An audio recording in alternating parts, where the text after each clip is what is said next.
Scene की शुरुआत होती है चेयरमैन वू जिनचल की ब्रीफिंग से। वो साफ कर देते हैं कि यह कोई आम रेड नहीं है, ये एस रैंक गेट जमीन से बहुत ऊपर है।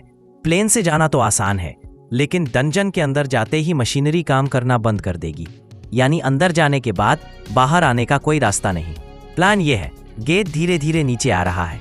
जैसे ही ये एक सही हाइट पर आएगा, सारे हंटर्स प्लेन के जरिए अंदर घुसेंगे और क्रैश लैंडिंग करेंगे। और सबसे बड़ी बात, उन्हें यह पूरा डंजन सिर्फ एक दिन में क्लियर करना होगा।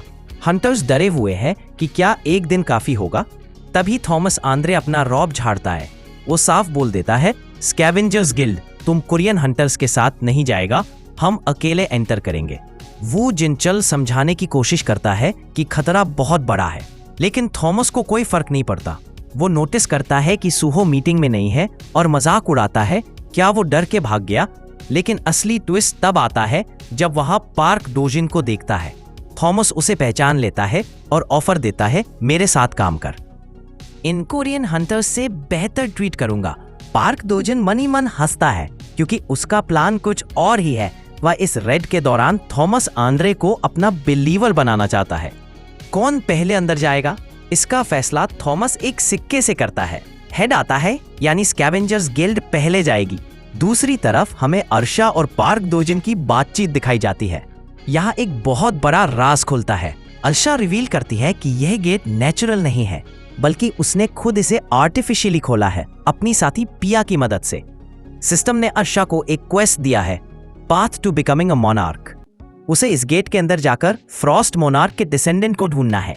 यानी ये रेड सिर्फ एक डंजन क्लियर करना नहीं, बल्कि नए मोनार्क के जन्म की शुरुआत है। सीन शिफ्ट होता है रनवे पर। थॉमस आंद्रे अपनी असिस्टेंट लोरा से कहता है, इस क्राइसिस में दुनिया को एक हीरो चाहिए, और अगर हीरो बनने के पैसे मिलते हैं तो मैं तैयार हूँ। तभी एंट्री होती है हमारे सुंग सुहो की। सुहो को देखते ही थॉमस और लोरा सन्न रह जाते हैं। लोरा बताती है कि वो सिर्फ 3 दिन पहले मिले थे, लेकिन थॉमस सुहो की तरफ देखकर कांप जाता है। सिर्फ 3 दिन में इसका ऑरा पूरी तरह बदल चुका है। सुहो पहले से कई गुना ज्यादा ताकतवर लग रहा है। सुहो गेट को देखता है और उसे एक अजीब सी वाइब आती है। प्लेन टेक ऑफ करता है, सारे हंटर्स तैयार है। जैसे ही प्लेन गेट के अंदर घुसता है, सन्नाटा, अचानक सब कुछ ब्लैंक हो जाता है। अगला सीन बर्फ ही बर्फ। प्लेन का नामो निशान नहीं है, वो पूरी तरह डिस्ट्रॉय हो चुका है।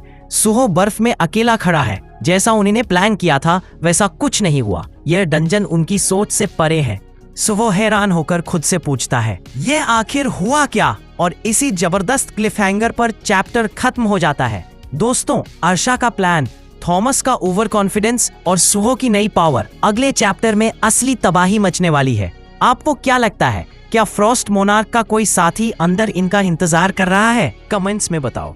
वीडियो पसंद आई तो लाइक ठोको और सब्सक्राइब करना मत भूलना।